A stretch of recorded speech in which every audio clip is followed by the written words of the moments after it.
Our island of Cyprus, small island, and yet for some people it could be described as one of the most densely militarized places on the planet. Years of conflict between the Greek and the Turkish Cypriot community, decades of conflict with actors inside and also outside Cyprus, have resulted today in the division of our island, have resulted in this terrible barbed wire and with armies on both sides.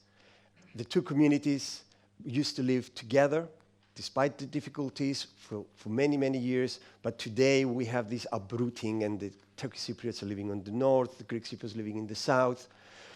After all these years with so many people in both communities who have lost their lives, so many people missing, so much pain from the uprooting, and then I am here and I say, what can we do? What is it that I can dream? And I say, well, I want to dream a future which is different, a future which is better than what we have now, and I want to bring the future in the present. And in this connection, I want to share with you stories of what we call citizen peace building, which is not the same as the political activities. Citizen peace building compared with political activism could be likened, if you like, thing of the ocean, the surface of the ocean. That's the political side. It's very visible, it can be very stormy, very theatrical perhaps at times, just before elections. But citizen peace building deals with the ordinary people. If there is such a thing, actually. Desmond Tutu speaks about extraordinary people. And we're not at the surface, we're dealing with the quiet depths below to see how we can promote change and bring bridges, build bridges where it's just wall and separation. I want to start with my own personal story, the one of my lost classmates. Before the war in '74, that in a way culminated to the almost final division of the island and the separation, geographical separation of the two communities, I happened to be in a school, one of the few schools that had both Greek and Turkish Cypriots. And between 1774, I had 9 Turkish Cypriot classmates. And I remember we were first friends and classmates rather than one community and the other community, and we are in conflict with each other. And I remember Ali with his kind face, who always had something good to say for everyone. I remember Aigen, our gentle giant, and Ibrahim especially. He had a problem with his pronunciation, and he would say umbrella instead of umbrella, and our English teacher was not very happy with that. And at the end of the academic year 73-74, we said goodbye to each other, see you in September.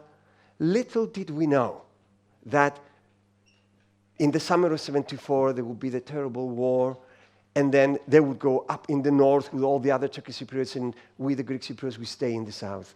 So when we went to class in September, there were 9 empty chairs. And I was wondering from that time, what happened to my Turkish Cypriot classmates? The Greek Cypriots went on and we graduated. 20 years later, in 1994, when I started getting involved in what in Cyprus we call bi-communal peace-building activities, there was this rare opportunity where I got permission through the United Nations to actually cross over to the other side. And a day or two before, I managed to send a message through a Turkish Cypriot friend I had met those days with a list of the 9 names of my classmates. And I said, please, if you can find any of these, let them know that their old friend, Nicos Anastasiou, will be crossing over. If they remember me, if they would like to see me, I'd love to see them. And I remember that day, we had the Greek Cypriot checkpoint, the Turkish Cypriot checkpoint, and for the first time, I was walking across all the way to the other side. And it was so strangely quiet. It was as if we were in the eye of a cyclone, where it's just perfect calm, but all around it there is conflict and distraction. And they had these very intense feelings, all the people from both communities who had suffered so unnecessarily all these years. Why? And as I was getting closer, I was wondering, I wonder, will my friends be there? And as I get closer and closer, I started hearing voices calling my name. Nicos, Nicos. And I looked up, And they were there. They were all there. And I started calling them also. Adnan, Ali, Aigen, Mehmet. They had the photographs of our classmates. And they were asking, how is Andreas, and how is Kyriakos, and how is Magis? And it was as if we'd never parted. 20 years. Last time we saw each other, we were 16. Now we were 36 years old. And yet our friendship was there, like a treasure that was buried. But it came up in the surface, totally intact. A few years later, when there was an initial relaxing of the restrictions of crossing from one side to the other, someone had this interesting idea. Said, why don't we invite our old Turkish Cypriot classmates who never graduated from the school because of the war to actually come and be in this year's graduation ceremony. And indeed it happened. And during that year, we had, in addition to the 100 or so 18-year-olds, we had 9 40-something-year-olds who also got their graduation certificate. And in this symbolic way, the brokenness of the war and the conflict was in some ways healed and brought to some kind of a whole. This experience, this event, inspired what people called the Co-Villagers Project. The idea here was, well, hang on a minute, if this worked with a few people, why not for many others? And we remembered that before 63 and 74, before the terrible troubles, there were so many villages where people actually lived together, Greek and Turkish Cypriots, and they were very good friends. There was tension, there was violence, yes, but also there was strong friendship among so many.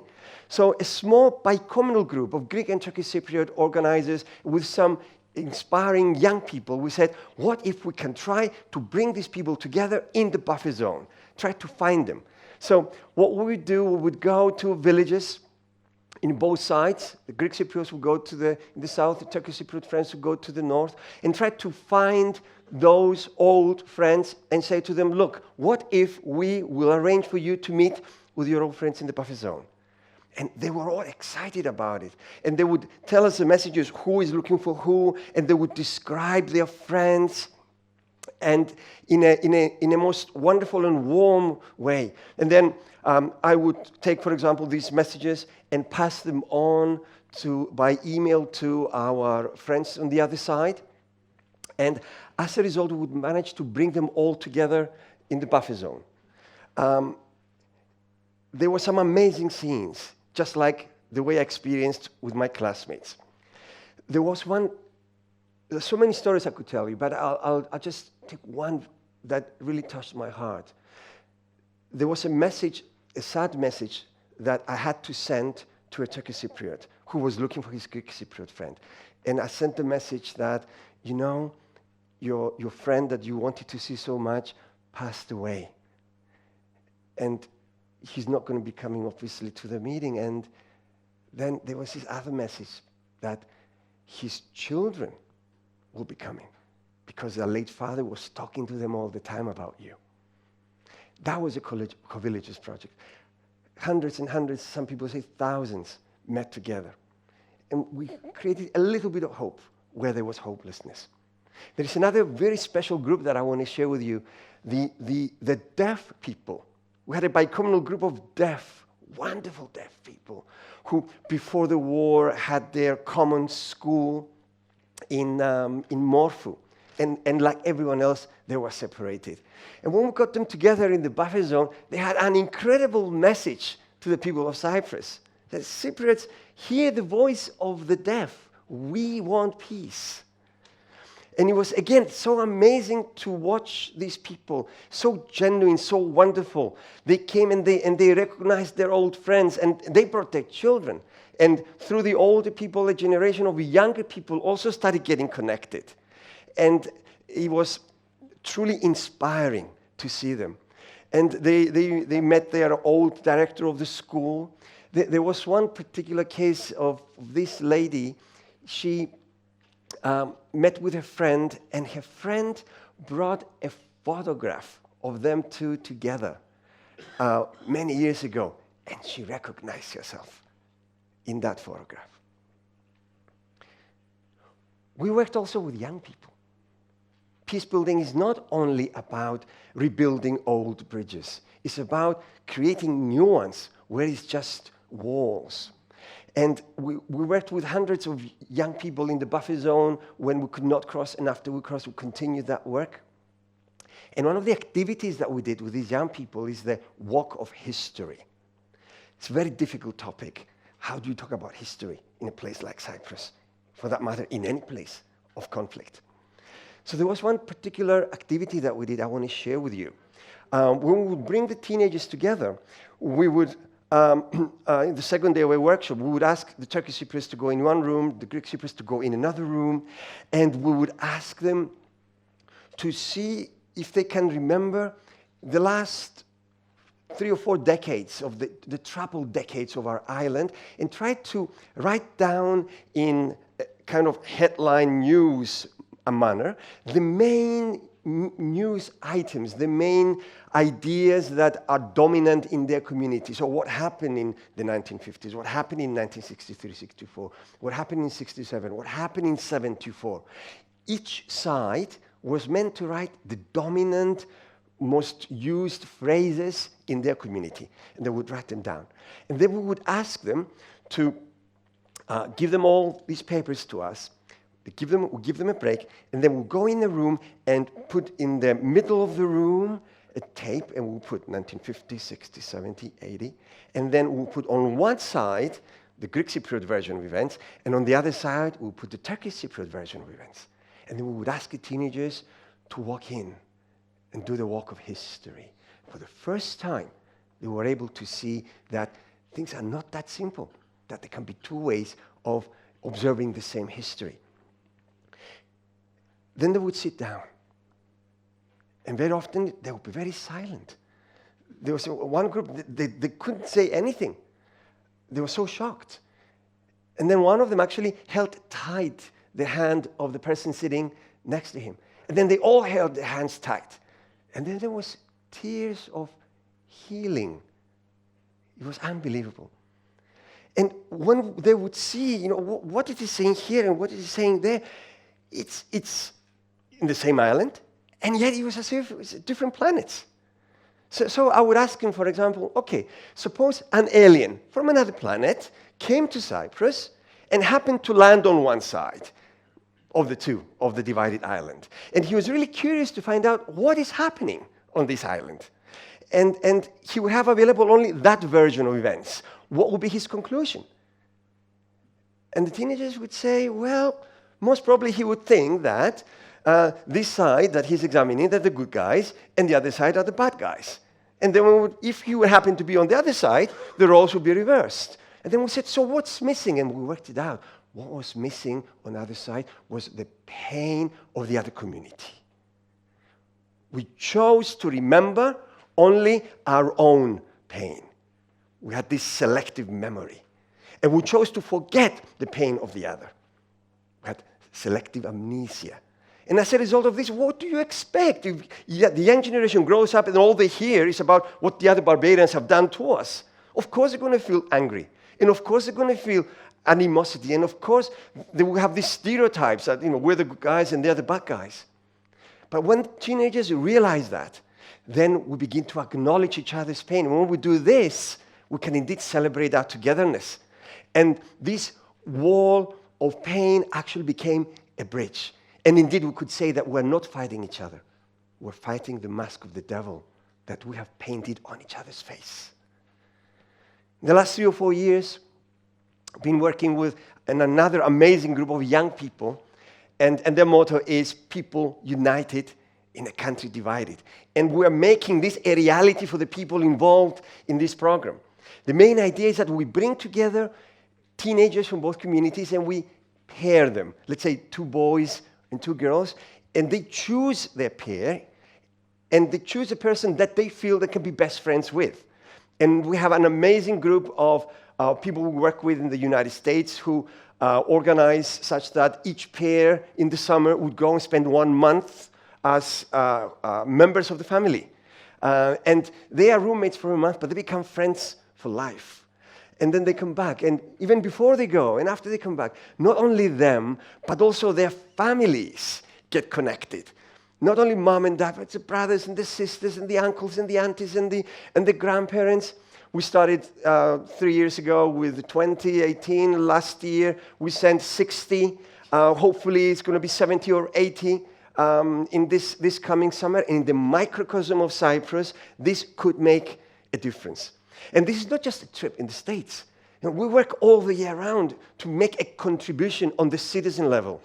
To give you an example, a year or so ago, the Elders Organization, where there are some very famous people, I'm sure you know, Archbishop Desmond Tutu, President Jimmy Carter, Nobel Peace Prize winners, or also Lakhdar Brahimi, another elder. They selected 4 of our teenagers, and they did an amazing documentary about the missing people of both communities. That was shown on TVs on both sides. And it gave an indication that, look, we have all suffered. We cannot ignore the pain of the other. We have to turn it into a bridge, not a wall. More recently, there's another amazing project that these teens did. Think about this.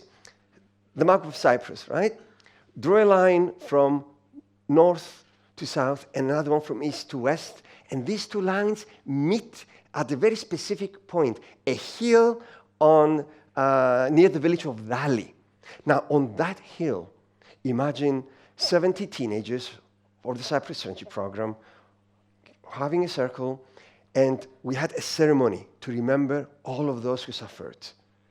And as part of the ceremony, we invited 2 gentlemen, a Greek and a Turkish Cypriot, both of whom had lost their father in the war. And they walked in together, and they placed flowers in the middle of the circle in memory of their fathers. And then we asked 2 teenagers from our team who had lost their grandparents, and they walked in and did the same. And then the other friends who were there walked in and did the same. And then we kept a minute of silence in memory of all of those who had lost their loved ones, not only our own. And I wish the whole of Cyprus would be there and to take part of that healing moment. This is the work we do as citizen peace builders. We want to break that wall that is inside our minds and inside our hearts. And we need to do that, because if we don't break down that wall, we'll never be able to break down that other wall, the wall of shame, that like an open wound, still bleeding, separates our common home into 2.